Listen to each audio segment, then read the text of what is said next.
What do you want to be when you grow up? So, what do you want to do? Where do you see yourself in 10 years? I was asked these questions a lot growing up, and like most kids, the answers I gave were rarely ever the same. My goals were pretty straightforward when I was 4.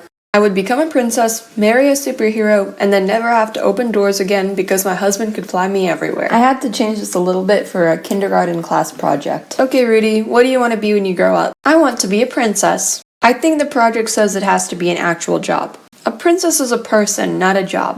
I had to think a lot to respond to that. What job would Cinderella have after she marries the prince? I think she'd be a homemaker. Write that down. So my part of the project has me in a princess dress, sitting on a throne with my future child playing at my feet. That's what a homemaker looks like. I really like the idea of creating a loving home environment for a family. But it literally doesn't pay. I still needed a job. What else was I interested in? The princess illusion obviously disappeared as I grew older, and my career choices progressed in the order of shark scientist, doctor, surgeon, pediatrician, and then I ended up not doing very well in chemistry or physics.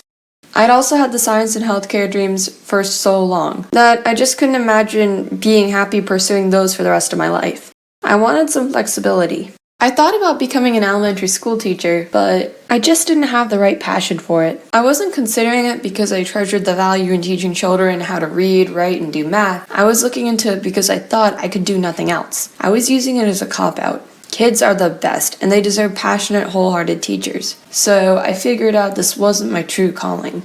I entered college as a biology major, so I could go into medicine if I wanted to, or if I wanted to go straight into work, I could teach. I took a semester of the class and I couldn't see myself growing or getting out of my comfort zone from learning something that I'd already been interested in for so long. I wanted something new, so I tried computer science. My first coding class did not go well. I couldn't apply or understand anything being taught. Okay, I like working with young children. I could major in child development and then do my master's in speech pathology. That would be fun.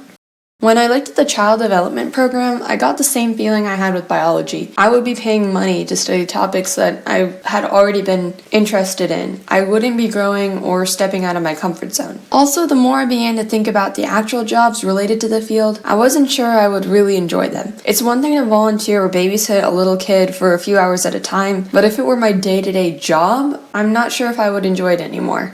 I wasn't sure about what I was interested in at this point, and I had to pick a major or at least a department so I could start planning my classes.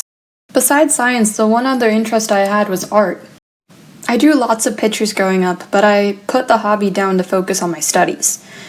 Would it be possible to do something related to that and still be able to find a stable job in a corporate setting? I asked my dad about the possibility of studying something art-related.